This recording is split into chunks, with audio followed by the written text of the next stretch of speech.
ஆதியோகம் channel viewers அனைவருக்கும் வணக்கம். ஒவ்வொரு மாதத்தில் வரக்கூடிய பௌர்ணமிக்கும் ஒவ்வொரு சிறப்பு உண்டு. அஸ்வினி நட்சத்திரத்திற்குரிய பௌர்ணமியான ஐப்பசி பௌர்ணமிக்கு என்ன ஒரு சிறப்பு அப்படின்னு பார்த்தீங்கன்னா, இறைவனுக்கு செய்யப்படக்கூடிய அன்னாபிஷேகம் மிகப்பெரிய சிறப்பு.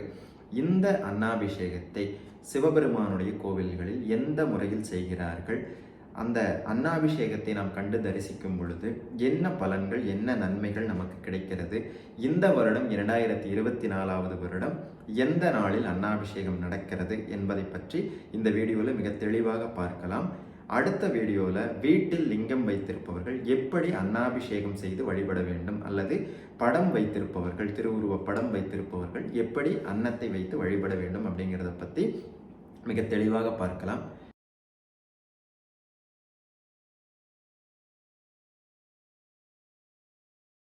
கோவில்களில் எந்த முறையில் அன்னாபிஷேகம் செய்கிறார்கள் அப்படின்னு பார்த்தீங்கன்னா, முதல்ல எல்லாம் அன்னத்தில் மட்டும் அலங்காரம் செய்து வழிபட்டது வழக்கம். ஆனால் இப்பொழுது காய்கறிகள், பழங்களை எல்லாம் கொண்டு அலங்காரம் செய்கிறார்கள். இப்போ கோவில்களில் சிவலிங்கத்திற்கு சிவபெருமான் அருவம், உருவம், அருவுருவம் என்கின்ற 3 தத்துவங்களில் இறைவன் காட்சி கொடுப்பார். இந்த 3 தத்துவங்களில் லிங்க வடிவத்திற்கு மட்டுமே, அருவுருவ வழிபாட்டிற்கு மட்டுமே, வடிவத்திற்கு மட்டுமே இந்த அன்னாபிஷேகம் செய்கிறார்கள். இந்த லிங்க வடிவத்திற்கு, லிங்கத்திற்கு, சிவலிங்கத்திற்கு முதலில் 5 பொருட்களால் அபிஷேகம் செய்வார்கள். அதன் பின்பு வடித்து ஆற வைத்த பச்சரிசி சாதத்தை சிவபெருமானுக்கு சாற்றுவார்கள். தேவைப்பட்டால் சற்று நீர் கலந்து சாற்றுவார்கள்.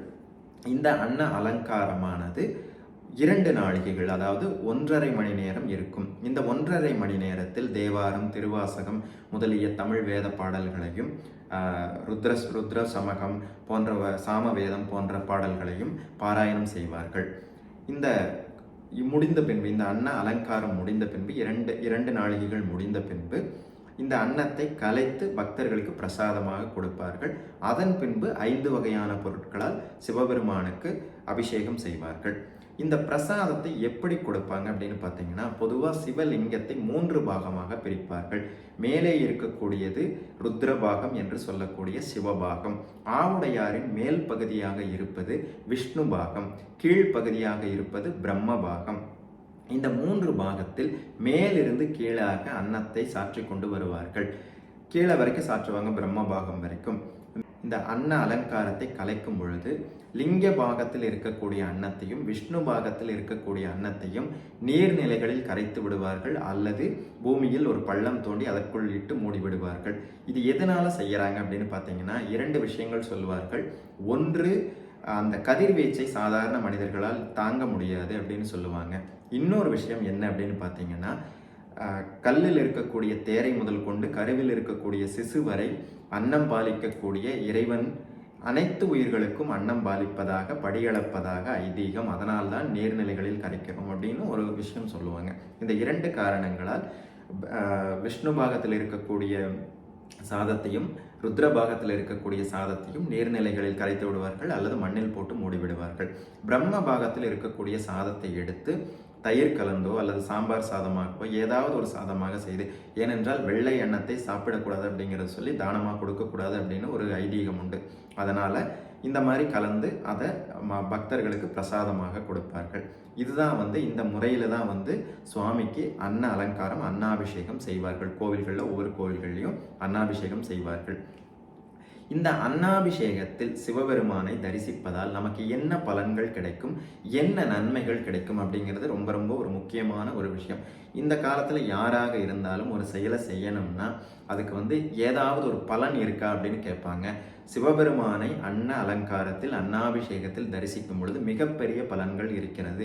என்ன அப்படின்னு பார்த்தீங்கன்னா, 21 தலைமுறை பாவ சாபங்கள், நம்முடைய முன்ஜென்ம பாவங்கள், 21 ஜென்மங்களாக நாம் செய்த பாவங்கள் அனைத்தும் நீங்கும், அனைத்தும் தீரும் அப்படிங்கிறது நம்பிக்கை, ஐதீகம்.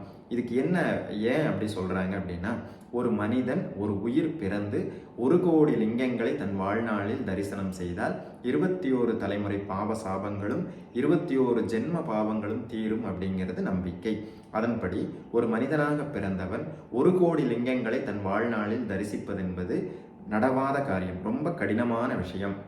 இந்த அன்னாபிஷேக காலத்தில் இறைவனை தரிசிக்கும் பொழுது நம்மால் 1 கோடி லிங்கங்களை தரிசிக்க முடியும். அது எப்படி அப்படின்னு பார்த்தீங்கன்னா, அந்த சிவபெருமான் மீது சாற்றக்கூடிய ஒவ்வொரு சாத பருக்கையுமே லிங்கமாக இருக்கும், லிங்கமாக காட்சி கொடுக்கும். அந்த ஒவ்வொரு சாதமுமே லிங்கம். அதனால 1 கோடி லிங்கங்களை தரிசித்த பலன் கிடைக்கும். 12 ஆண்டுகள் தொடர்ந்து யார் ஒருவர் அன்னாபிஷேகத்தில் சிவபெருமானை தரிசிக்கிறார்களோ அவர்களுக்கு ருத்ரலோக பதவி கிடைக்கும் அப்படிங்கிறது ஐதீகம். சிவமகா புராணத்தில் சொல்லப்படக்கூடிய ஒரு விஷயம். இந்த அன்னாபிஷேகத்தின் மூலம் இறைவனுடைய மனதை குளிர்வித்து இறைவனுடைய அருளை பெற முடியும். நம்ம இறைவன் நமக்கு கொடுத்த உணவால் இறைவனை அலங்கரித்து வழிபடுகிறோம். சோற்றுக்குள் சொர்க்கம் இருக்கிறது அப்படின்னு சொல்லுவாங்க. நம்ம என்ன நினச்சிக்கிறோம் அப்படின்னு சொன்னோம்னா, பொதுவாக இந்த எந்த வேலையுமே செய்யாமல் இருக்கக்கூடியவர்களை அவனுக்கு சோற்றில் தான் சொர்க்கம் இருக்குது அப்படின்னு சொல்லுவாங்க, பொதுவாக சொல்லுவாங்க. நம்மளும் அப்படின்னு நினச்சிக்கிறோம். ஆனால் அது அப்படி கிடையாதுங்க. சோற்றில் சொர்க்கம் உண்டு. அதாவது சோற்றுக்குள் சொர்க்கநாதனை கண்டேன் அப்படின்னு சொல்லுவாங்க இல்லையா, அது மாதிரி இந்த சோற்றுக்குள் இறைவனை காணும் பொழுது, இந்த அன்னாபிஷேகத்தில் இறைவனை காணும் பொழுது அவர்களுக்கு நிச்சயமாக சொர்க்கம் கிடைக்கும் அப்படிங்கிறது. சொர்க்கம் அப்படின்னா மேலான ஒரு வாழ்வு கிடைக்கும், வீடு பேறு கிடைக்கும் அப்படிங்கிறது தான் இதோடைய அர்த்தம். நம்ம பொதுவாக சொல்லக்கூடிய அர்த்தம் கிடையாது, என்னுடைய மறைபொருளான அர்த்தம் இதுதான். இதன்படி நமக்கு இந்த அன்னாபிஷேகத்தில் இறைவனை தரிசிக்கும் பொழுது மிகப்பெரிய பலன்கள், மிகப்பெரிய புண்ணியம் கிடைக்கும். அதுவும் தொடர்ந்து 12 ஆண்டுகள், 11 ஆண்டுகள், 20 ஆண்டுகள் அப்படின்லாம் தரிசிக்கும் பொழுது தொடர்ந்து வாழ்க்கையில் ஒவ்வொரு வருடமும் தவறாமல் அன்னாபிஷேகத்தை எல்லாம் தரிசிப்பவர்கள் நிச்சயமாக சிவசாரூபியம் பெற்று சிவனோடு ஐக்கியமாவார்கள் அப்படிங்கிற எந்த மாற்று கருத்தும் கிடையாது. மற்ற எந்த வழிபாட்டிலும் இல்லாத ஒரு சிறப்பு சிவ வழிபாட்டில் உண்டு. மற்ற எந்த வழிபாட்டிலுமே நாம் இறைவனை அடைய முடியும், ஆனால் சிவ வழிபாட்டில் மட்டும் நாம் சிவமாகவே மாற முடியும். சிவபெருமானுடைய சிவஜோதியில் நாம் ஐக்கியமாகி சிவசாரூபியத்தை பெற முடியும்.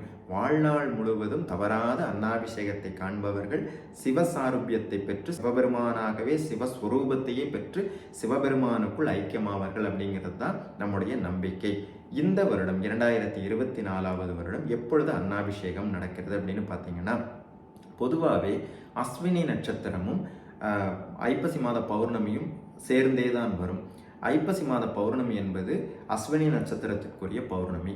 அதனால் இந்த அஸ்வினி நட்சத்திரமும் ஐப்பசி பௌர்ணமியும் சேர்ந்து வருவது வழக்கம். இந்த வருடம் நவம்பர் 14ஆம் தேதி அஸ்வினி நட்சத்திரமும் நவம்பர் 15ஆம் தேதி பௌர்ணமி திதியும் வருகிறது. அதனால் ஒரு சில கோவில்களில், குறிப்பாக திருவண்ணாமலையில் நவம்பர் 14ஆம் தேதி அன்னைக்கு அன்னாபிஷேகம் நடக்கிறது, மாலையில் அன்னாபிஷேகம் நடக்கிறது.